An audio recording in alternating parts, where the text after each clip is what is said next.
Too many friends have become strippers and porn princesses. I mean, if you got the body of a 14-year-old or shake your hips like dipped cones, hell, you could have the fingerprints of America all over your soul. I can imagine the Mexican explorers when they came to this valley smeared with grass and wildflowers. I'm sure the wind was sweeter than baby's breath. I'm sure the southern Paiute danced like the gods had grown petaled hands from the dust opening to the sun in a language particular to children. This place was a meadow back then, but now it glows like a million frozen fireflies caught in the most perfect mason jar, and sometimes they twinkle. But those friends of mine, they all learned where the light begins. The light bulb went off inside themselves and spread like a star in supernova because they finally realized that stripping and porn are much like poetry and that you learn by doing. The fact becomes a lie because the truth cannot be denied. See, those girls weren't doing that shit because they wanted to do it, much like poets don't like writing poems like this. So this is for the girls who can't get out right now because the power of survival rests in their hips and not in their voice. And this is for the girls getting off a graveyard at 8 in the morning, for the horny men from all over America who realize the warm arms of their wives weren't enough. You really have no idea that some of these girls just want to go see Red Rock Canyon once a month, or go down to Lake Mead and pretend they're lying on a beach.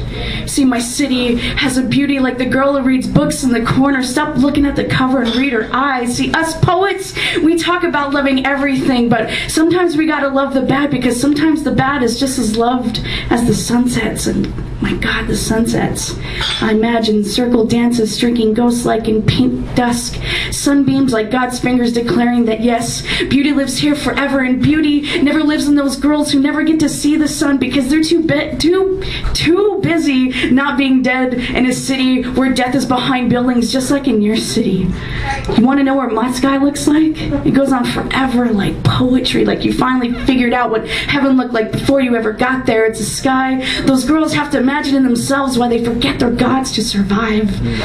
And I've seen those girls get out just barely, more verses in the real world than most poets write real world verses, and we shed our souls just as easily as they shed their clothes on a stage, and we're the ones complaining. There's probably a girl stripping right now who has to recite her own poetry in her head just to make sure the guy she's grinding on doesn't look into her eyes. She probably dreams of meadows, of the children she'll have, and won't ever know the poetry of knowing what you have to do to survive. She knows she'll never see another sunset, even though probably she'll see one pretty soon.